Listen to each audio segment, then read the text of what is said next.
வணக்கம் குட்டி நண்பர்களே, உங்களுக்கு ஒரு மகிழ்ச்சியான செய்தி. இன்று கேடிஎஸ்வி ஸ்டோரீஸுக்கு ஒரு மிகப்பெரிய நாள். இன்று நாங்கள் 100 சப்ஸ்கிரைபர்களை கடந்து விட்டோம். இது எங்களுக்கு பெரிய மைல்கல். ஆனால் இன்னும் பலர் எங்கள் வீடியோக்களை பார்த்து ரசித்தும் சப்ஸ்கிரைப் செய்யவில்லை.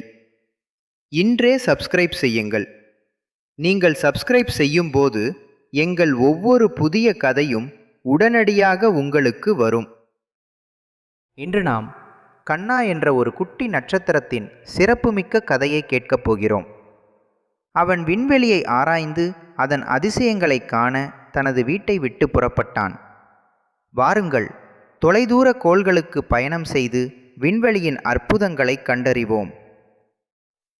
ஒரு விண்மீன் கூட்டத்தில் கண்ணா என்ற ஒரு குட்டி நட்சத்திரம் இருந்தது. அவன் இரவில் பிரகாசமாக மின்னினான். கண்ணா தனது வீட்டை தாண்டி விண்வெளியின் மற்ற அதிசயங்களை காண ஆசைப்பட்டான். அவன் ஒரு சாகசத்தை விரும்பினான். கண்ணா தனது நட்சத்திர அம்மாவிடம், "அம்மா, நான் உலகை பார்க்கப் போகிறேன்" என்றான். நட்சத்திர அம்மா, "சந்திரனை பார், அவர் உனக்கு உதவுவார்" என்றாள். சந்திரன் புன்னகையுடன் வழிகாட்டினான். கண்ணாவின் முதல் நிறுத்தம் சூரியன். "வணக்கம் சூரிய மாமா" என்று கத்தினான்.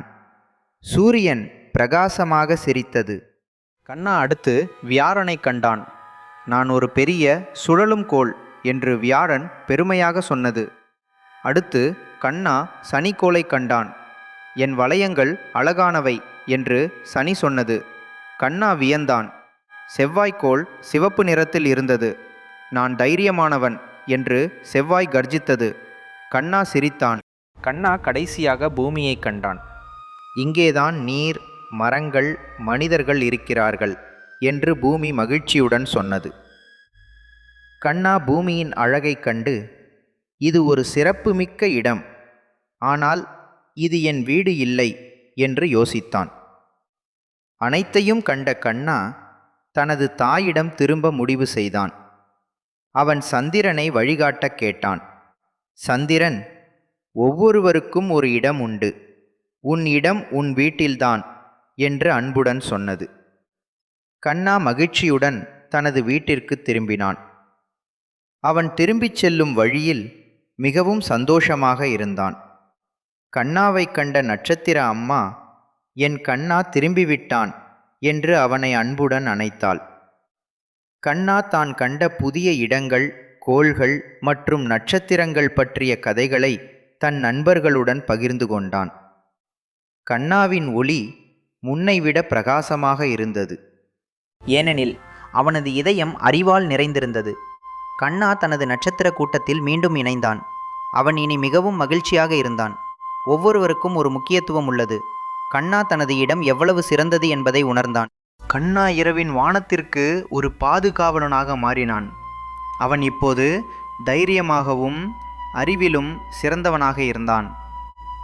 கண்ணா கற்றுக்கொண்டது, பயணம் செய்வது நல்லதுதான், ஆனால் உங்கள் வீடுதான் எப்போதும் மிகவும் சிறப்புமிக்க இடம்.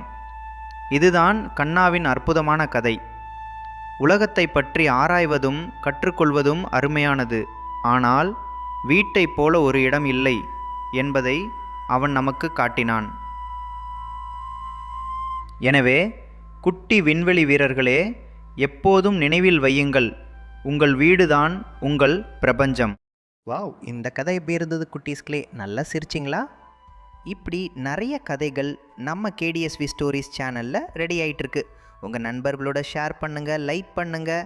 மறக்காமல் கேடிஎஸ்வி ஸ்டோரிஸ் சேனலை சப்ஸ்கிரைப் பண்ணிவிடுங்க. அடுத்த கதை வரைக்கும் சிரிச்சுக்கோங்க, சந்தோஷமாக இருங்க. Bye bye. அன்புடன் கேடிஎஸ்வி ஸ்டோரிஸ்.